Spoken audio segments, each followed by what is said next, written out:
Hi, my name is Eric Jenks. I'm a photographer in upstate New York. I hope that you liked what you see today. If you do, give it a thumbs up. If you don't, give it a thumbs down. And I hope that you'll consider sharing the video and subscribing. What I wanted to talk about today is Leica and how to get into the system for an affordable amount of money. Leica is not a cheap system by any stretch of the imagination. You know, when you look at the new M11 that just came out, that is a $9,000 camera pretty much. You know, that's a lot of money for even professionals to spend. I know it's something that's made me blink. I would love to upgrade, but I'm not spending $9,000 on a body currently. I am considering an M10 at some point, you know, kind of seeing what the prices do with those now that the M11 is coming onto market. But that's neither here nor there. That's still a very expensive body, used around $4,200 last I checked. I'm very happy with my M240, but that's also still a very expensive camera body. You're talking $2,500 to $3,200 for a camera released in 2012. So where do we turn? Well, we can look at film cameras, and when we look at the Leica M system, we still see very expensive prices. The M6, which used to kind of be my recommendation for getting into the system, has skyrocketed in the past 2 years. You're talking $4,000 for a body, which just isn't feasible for most people that aren't super dedicated to photography and to what a rangefinder does. Even the M3 and the M2, you know, when I first was getting into photography, those bodies were $500 or $600, and now they're $1,500 to $2,000. That's a lot of money to spend. So where do we turn? Well, if you want to shoot Leica and you want to have the rangefinder experience, I think it's worth looking at the screw mount cameras. Specifically, I like the IIIF red dial. There's a few different reasons why. It's still an affordable body.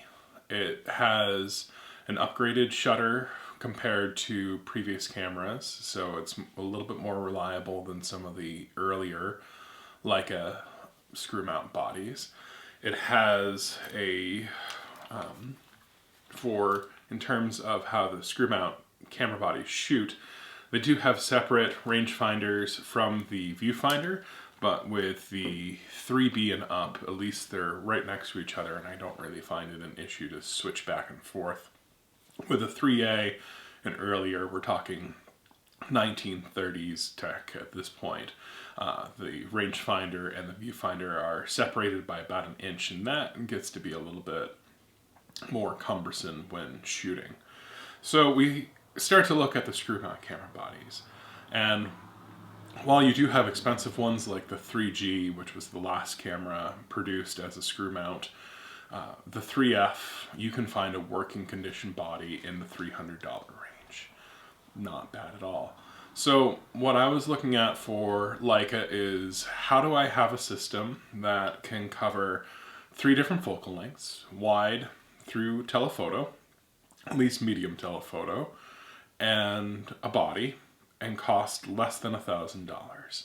And so this is what I came up with to share with everyone here today. All right, so with the Leica F, we get a good number of features, honestly. We have the rangefinder, which is right here. That is a 1.5 times magnification, so that's actually a greater magnification than you get with the M3. It also has a built-in diopter so that you can adjust the focus on the rangefinder to match your eyesight a little bit better, which is something lacking to this day on Leica M cameras. We have shutter speeds. Now, a little bit different. We have the high speeds here. We have the low speeds on the front of the camera. You access them by setting it to a 25th of a second on the top shutter speed, so I'll do that right now. And then you can turn this lower dial to the speed of your choice. What we gain with the 3F as well, compared to the 3C, the 3B, the 3A, the cameras that had preceded it, is the ability to sync with flash, which is located on the back of the camera, pretty close to the eyepiece. Is what it is. I don't know many people who actually use flash with a Leica, but it is there, and it is nice to have. I do sometimes use flash for event work with my Leicas. Like the M3, it is a bottom loading camera. Unlike the M3, there is no opening for the back. So, what do we do there? Well, we're going to have to trim the film leader, and that's where this little guy comes into handy. So what this is a copy of the Abalone. You can actually download a 3D printer copy for it and make one of yourself. You don't necessarily need to have this. I do, however, think it's nice to have. It makes it a lot easier to trim the film leader to fit in the back of the camera than eyeballing it with a pair of scissors. So we're at around $300 with the camera body. We have, that means about $700 left for accessories, lenses, that kind of good thing. So what we have on the camera right now is the very first lens offered in the system, and that is the 50mm. This copy is an Elmar. It is from 1941, which means that it is uncoated. There's a lot of variations when it comes to the Elmar. I picked this one up for $130 in good working order, no haze, ready to shoot. The only thing is that the aperture, which is located right up here, was a little stiff. And, you know, what you gonna do? It's a lens that's older than most people. I did have it serviced, but it wasn't necessary to go out and shoot with the camera itself. You focus with this little tab right down here. So, $130, $300 for the body. We're up to about $430.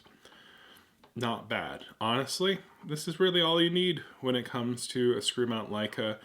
It doesn't have anything in the viewfinder besides space for this 50mm with the IIIF. So this is honestly about what you're going to want to use.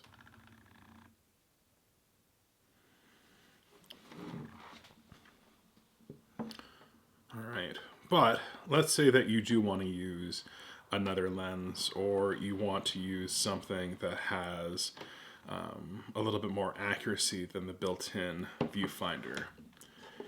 In comes an external finder that mounts in the cold shoe. So this goes right here, and this will let you focus your attention on other focal lengths. So this is called the VIOOH. VIOOH was the acronym that Leica used for it. The one that came before it was the VIOOH. This was the better choice because it uses a set of mirrors to make it so that the image is both correct side up and correct side left to right. The VIOOH was the correct side up, but you were reversed for right to left. So it's not as easy to use as the VIOOH is. So, how much is one of these guys? I paid about $60 with it. So now we're up to $490 for our set. And again, you could stop right here. It's only if you want more lenses that you get to go down the rabbit hole. I think that you can find a perfectly acceptable Leica kit that you can go out and enjoy for under $500. But let's say we like to shoot a little bit wider. What do we do then? Well, we have offerings from Voigtlander, we have offerings from Leica themselves, and we have offerings from Canon and Nikon from back in the 1940s and 50s. What I went with is this little jewel of a lens. I'm going to move the camera body out for a moment so that we can talk about this guy.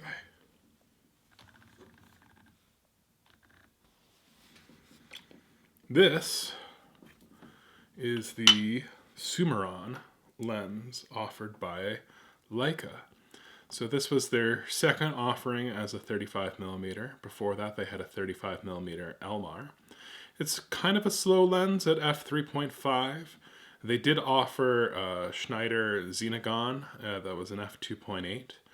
And then you can also get faster lenses, 35mm focal length from Canon or from Nikon as well. They are kind of a little bit more pricey though. The other trade-off that you get with a screw mount camera is obviously it is a screw mount. So it takes a little bit longer to put on or take off of a camera. It's super tiny though. I don't know of any lens that is smaller than this for the system. You know, the Elmar does collapse into the body, but on its own, very, very small. I find this to be a very sharp lens. There are sharper out there in the world, but I find this one to be acceptable. It does have some fall off in the corners, but that's pretty easily rectified. I picked this current one up for $390. So we're getting kind of close to our budget at this point, where we are at $890, I believe. So where do we go from there?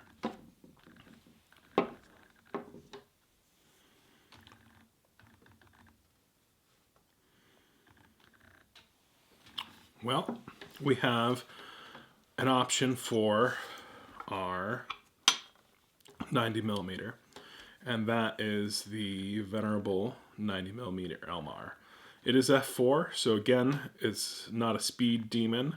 However, it is a acceptably sharp lens and very affordable. I picked this copy up for $55. You can see them for more expensive, you know, $100 or so. This one has a little bit of haze that I have to take care of at some point, but I have not found it to be an issue in terms of image quality or sharpness yet. It's very slight haze. And there we go. We've just come in under budget because we are around $945. So under $1,000, and we have 3 lenses that we can enjoy on our camera body. We have this 90mm. We have the 35mm Summaron. We have the 50mm Elmar. We have the camera body, and we have the external viewfinder. So I think this is a great kit that gets you started. This little film leader trimmer is under $1 in materials if you own a 3D printer. I don't own a 3D printer, so what I did was I put it out on social media, and I had offers from 3 different people to help me make one. I also found out that our local library over in Saratoga also has options for using the 3D printer there. Pretty cool. This definitely makes your life simpler if you are planning on using a screw mount camera. So, I think this is a pretty cool looking kit too. You know, in terms of functionality, it's all there.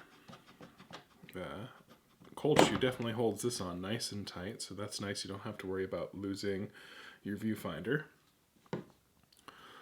And you have this system that you can get into, and the great thing about the screw mount lenses is that they are all adaptable to be used on your Leica M if you choose to go to an M3 or an M2 or an M4 or something like that, or go digital. You can still use all of these wonderful lenses in the future. So in terms of age, yes, this is an older camera, you know, but so is the M3. My M3 is from 1955, and I have another one from 1957, so those are both on the older side. This particular lens is from 1954. This one is from 1952, 1941. So they are older lenses. Be aware that you may have to get stuff serviced. I actually bought this camera body for $180, but then I had to spend a good chunk of money. I spent about $125 to have it completely gone through. So that's where I got my $300 mark there. You can, however, find serviced cameras, or at least working cameras, for about the same amount of money. If you want to take your time, look through forums, look through eBay, you will find a working camera for that amount. $55 for this lens was an absolute bargain. However, they're out there. Take your time. You can find one, under $100 in good working shape again. Same thing goes for the Summaron. It was a good deal, but they're out there, and it's not outside the realm of possibility to get one for that price. In terms of use, they're a little bit slower than using an M. You have the knob advance, knob rewind, like the M3 also has a knob rewind, and your shutter is separated into the two. You also have to be careful of this shutter. Never change the speeds until you've advanced the film, and also be aware that it moves, so you want to keep your finger clear of that shutter dial while you are taking photos, because you don't want to accidentally slow the shutter down.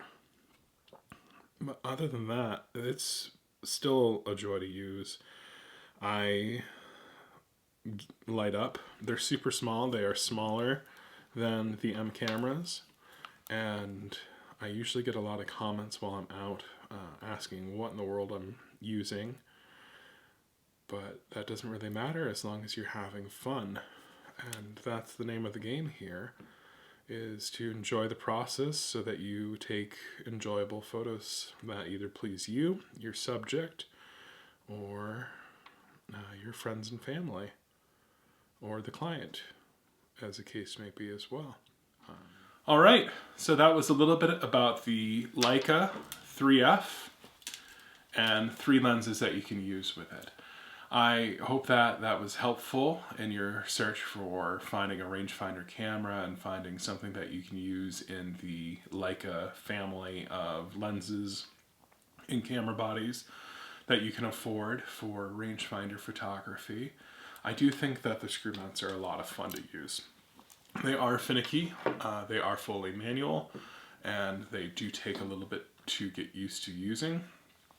Once that's done, however, I think that you'll find very excellent image quality and that manual feel that you get, just the weight of a Leica, with how well made it is, that you don't necessarily get with a lot of other camera brands. So I think it is worthwhile, and I think it's useful.